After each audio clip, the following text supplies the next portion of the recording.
नमस्कार दोस्तों, विशाल एपिक्स में मैं डॉक्टर विशाल शिवर आप सभी का सदैव स्वागत करता हूं।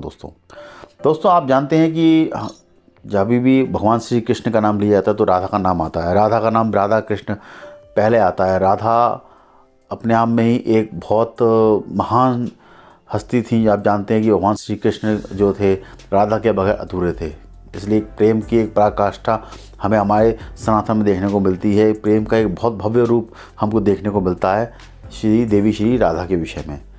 तो आज उनके संबंधित कई मैंने पुराणों का रिव्यू किया हुआ, उनकी कई किताबों का रिव्यू किया हुआ, जैसे कि राधा माधव चिंतन हुआ, राधा वाङ्मय और भी बहुत सारी पुस्तकों का मैंने अपने इस चैनल पर रिव्यू किया हुआ है उनकी। तो वहाँ देवी राधा के विषय का जीवन इतना रहस्यमयी है कि आप इसके बारे में सोच भी नहीं सकते। ब्रह्म वैवर्त पुराण या पद्म पुराण या और पुराणों में भी उनके बारे में जो वर्णन मिलता है तो वो भी एक अपने लिए एक महान उपहार है कि महादेवी राधा की रहस्यात्मक बातें उसमें हमें देखने को मिलती हैं। तो दोस्तों मैं आज आपको पुस्तक दिखाने वाला हूँ, उसका नाम है राधा सुधा। श्री राधा सुधा जो पुस्तक है बहुत महत्वपूर्ण पुस्तक है। जैसे कि आप देख सकते हैं श्री राधा सुधा है मेरे सामने आपको देखने को मिल रही है। और मेरे पास कई बार कमेंट में ये प्रश्न भी आता है कि एक मेरे सब्सक्राइबर हैं मुझसे बोलते हैं कि राधे पुराण के विषय में बताइए, राधे पुराण के विषय में बताइए। तो मैं इन्हें स्पष्ट कर देना चाहता हूँ, राधे पुराण जो है भारद्वाज द्वारा एक लेखक हैं श्री भारद्वाज, उनके द्वारा रची गई है। ये ऋषि भारद्वाज नहीं है पहली चीज़। और वेद व्यास जी ने ऐसा कोई पुराण नहीं रचा राधा पुराण।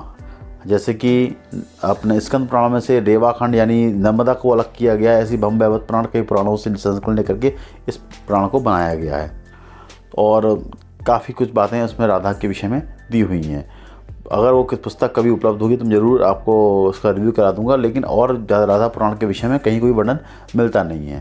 तो हम राधा के विषय में, श्री राधा के विषय में जितने भी वर्णन हैं ऑथेंटिक रूप से अगर देखा जाए तो सिर्फ ब्रह्म वैवर्त पुराण, पद्म पुराण या अन्य पुराणों में हमको श्री राधा का वर्णन मिलता है। तो बस वही वर्णन है उनका, बाकी इसके अलावा ज़्यादा जगह वर्णन नहीं मिलता है। महाभागवत में भी वर्णन मिलता है, जैसे मैंने आपको इसका रिव्यू कर चुका हूँ। इसके अलावा जितने भी चाहे राधा माधव चिंतन हो, चाहे राधा अंक हो या श्री राधा सुधा हो, राधा वाङ्मय हो, इनके विषय में जो भी वर्णन मिलता है लोगों द्वारा लिखी गई किताबें हैं, उनके जितने भी संकलन हैं, जितने भी जगह से उनका कंपाइलेशन है, कहाँ से राधा जी के विषय में उठाया गया है, जो भी लेख हैं वो सब संकलन किए गए हैं। लोगों की अभिव्यक्ति भाव से लोगों ने उसको रचा है। तो दोस्तों आज मैं इस वीडियो में राधा सुधा के विषय में आपको पूरी जानकारी दूंगा। उस राधा सुधा में क्या क्या वर्णन मिलता है, क्या क्या इसमें आपको पढ़ने को मिलेगा। तो शुरू से लेकर आखिर तक इस वीडियो में बने रहिएगा। अगर आप चैनल को सब्सक्राइब नहीं किया, सब्सक्राइब करके लाइक शेयर बेल आइकन दबा दीजिएगा, ताकि इस तरह कंटेंट आपको मेरे चैनल पर मिलते रहते हैं। चलिए शुरू करते हैं राधा सुधा। दोस्तों राधा सुधा के विषय में देखा जाए तो ये पूज्य श्री स्वामी जी हैं हरिनानंद सरस्वती श्री करपात्री जी महाराज जी हैं। उन्होंने इस पुस्तक को सबसे पहले उसमें संकलन किया था। बाद में एक प्रकाशन है राधा कृष्ण धेनु का प्रकाशन संस्थान, उसको प्रकाशित किया, जैसे देख सकते हैं इस पुस्तक को। इस पुस्तक में करीबन 12 पुष्प उन्होंने दिए हुए, 12 पुष्प मतलब 12 खंडों में उसको विभक्त किया हुआ है। 12 चैप्टर्स उन्होंने दिए। उस चैप्टर के अंदर मतलब उसकी जो सब चैप्टर्स हैं वो उसमें पूरे राधा के विषय में, राधा के जहाँ संकलन है, भक्ति भाव है उनके, और अलग अलग उसमें ज्ञान की बातें भी लिखी गई। जैसे मनुस्मृति से भी कुछ उठाया गया। थोड़ा तानसेन के विषय में भी, जब वो तानसेन जब गाता था तो उसके वहाँ भी वर्णन भी मिलता है थोड़ा थोड़ा।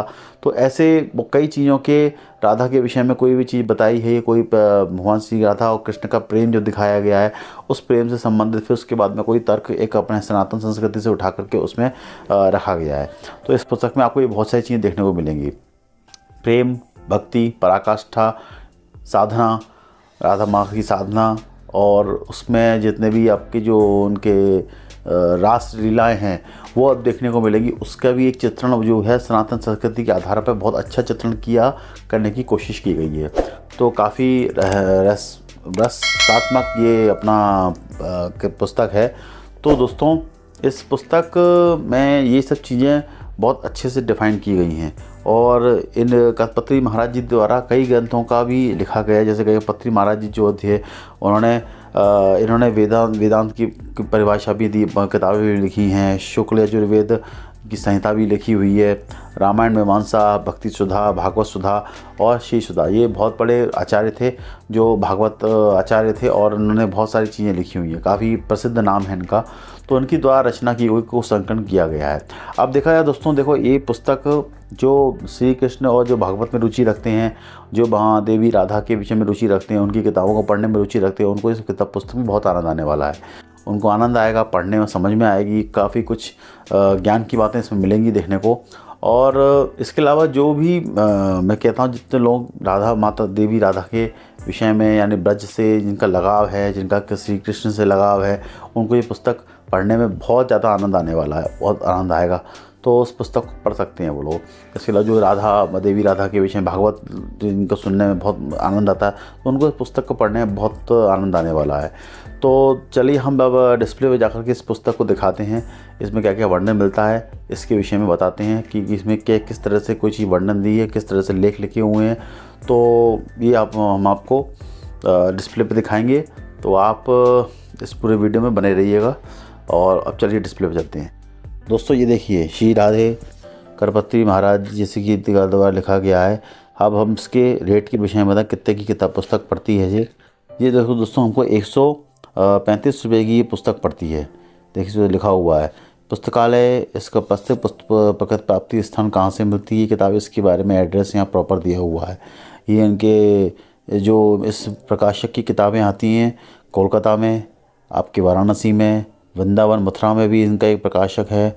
इसके अलावा निर्मिन पॉइंट बम्बई में भी इनका प्रकाशक है। और आपका 12 खंबा रोड न्यू दिल्ली में भी इनका राधा धेनु का प्रकाशन संस्थान है और काफ़ी अच्छा प्रेस है ये। और आकाश प्रेस अकोला, ये अपने नई दिल्ली में भी, ओखला में भी इसका इंडस्ट्रियल एरिया जो है ओखला, वहाँ पर भी इसका मुद्रक यानी ये इसकी जो प्रेस प्रिंटिंग होती है। तो ये सिंपल सी बात है। तो और बाकी इस पुस्तक को अगर आप देखेंगे तो देखिए, राधा ये वृंदावन मथुरा से इनका मेन इसका प्रकाशक है। और इनके इनके बारे रचयिता के बारे में यहाँ पर कुछ बातें दी हुई हैं, राधा सुधा। अब जो चलेंगे, देखिए इसमें पस्टल पुष्प हैं, आनंद सत्ता, आनंद राधा माधव के बारे में बताएंगे प्रथम पुष्प में। द्वितीय पुष्प में राधा के विषय में सत्ता, आनंद, राधा श्री, आनंद श्री जी, शरणागत साथी का महत्वपूर्ण वशीकरण के अद्भुत, ये सब दिया हुआ है जो अपन तो पुष्प में देखेंगे ही। और तृतीय पुष्प में देखिए योगी भगवान, तृतीय पुष्प में काफ़ी प्रेम के विषय में यहाँ पर डिफाइन किया गया है प्रॉपर तरीके से। चतुर्थ अध्याय में आप देखेंगे इनके जितने भी स्वाभाविक भेदाभेद स्थिति है और इनके युगल छवि, इनके विषय में, राधा के विषय में यहाँ दिया गया है। षष्ठी वशीकरण, श्री राधा का चरण रेणु, प्रीति रस रासलीला दी गई है। तात्विक तत्वबोध भी दिया गया है जो आपको अद्वैतवाद की तरफ ले जाता है।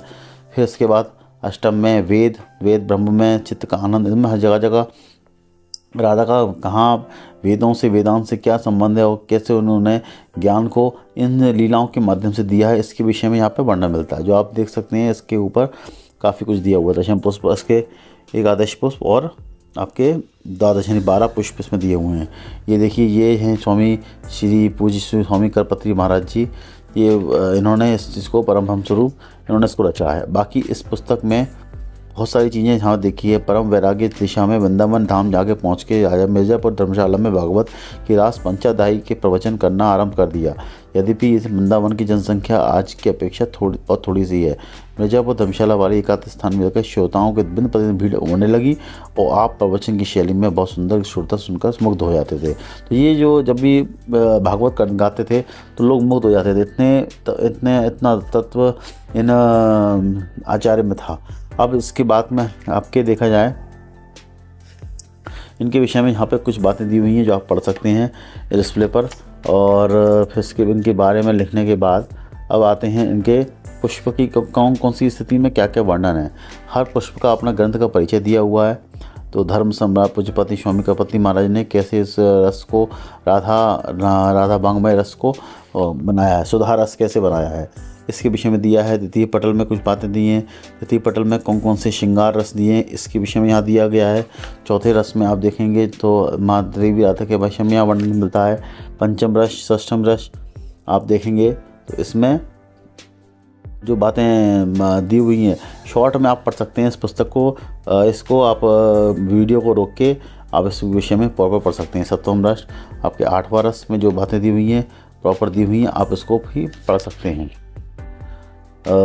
आपका 10वां रस और 10वें रस को भी देख सकते हैं आप। इसको रोक के आप इसको पढ़िए, इसके पुस्तक में और क्या वर्णन है। और एकादश रस आपके द्वादश रस मतलब ये 12वां रस। तात्पर्य ये अब देखिए इसमें अगर किताब को आप ओपन करेंगे तो देखिए हर एक कोई पॉइंट उठा लीजिए। इसमें थोड़ा सा योग दर्शन, भगवत गीता, इन सब के भी रेफरेंस हमको देखने को मिलते हैं, जैसे कि इसमें देखने को मिल रहे हैं।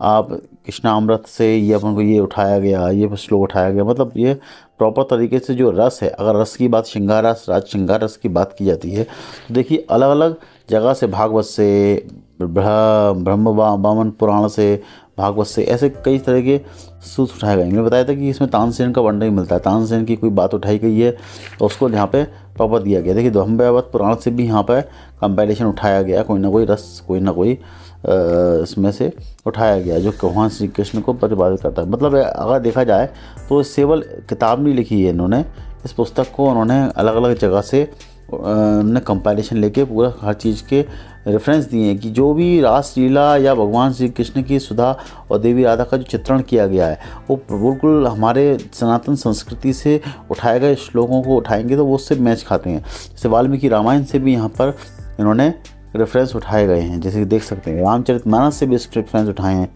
हमारे सनातन के बहुत सारे रेफरेंस इस किताब पुस्तक में देखने को मिलते हैं, जैसे कि आप देख पा रहे हैं। तो ये पुस्तक आप मंगा सकते हैं। बाकी ये राधा कृष्ण संयोगा संस्थान की कुछ पुस्तकें हैं जो आप देख सकते हैं, ये इतनी पुस्तकें इनकी आती हैं, तो काफ़ी अच्छी पुस्तक हैं। आपको कोई पुस्तक मंगानी है तो इस नंबर पे आप संपर्क करके इस पुस्तक को मंगा सकते हैं। तो आशा है आपको वीडियो अच्छा लगा होगा। तो आशा है दोस्तों आपको मेरा ये वीडियो बहुत पसंद आया होगा, आपको काफ़ी कुछ जानकारी इस पुस्तक के विषय में मिली होगी। ये पुस्तक आपको कैसे मंगानी है, क्या मंगानी है, आप इस पुस्तक को मंगाने हेतु इस नंबर पर संपर्क कर सकते हैं और इस नंबर पर बात करके आप इस पुस्तक ऑर्डर करके मंगवा सकते हैं। और इसके अलावा अगर मेरा आपको चैनल पसंद आता है तो आप इसको लाइक, शेयर, सब्सक्राइब जरूर कीजिएगा। साथ में अगर आपको मेरे और चैनल और भी ज़्यादा पसंद आता है तो अगर आप मेरे सपोर्ट के चैनल का सपोर्ट करना चाहते हैं तो आप इस पर्टिकुलर QR पे स्कैन करके मेरा सपोर्ट कर सकते हैं या थैंक्स बटन पे मेरा सपोर्ट कर सकते हैं, जिससे मेरे इस चैनल को प्रोत्साहन मिलेगा और आपके कमेंट, आपकी जो इतना भी प्यार है मुझे इस चैनल से मिलता रहता है और मिलता रहेगा, जिससे मैं और भी आगे इस चैनल पर काम कर सकूं। तो चलिए अब मैं आपसे विराम चाहता हूं, बहुत जल्दी मिलूँगा नए वीडियो में।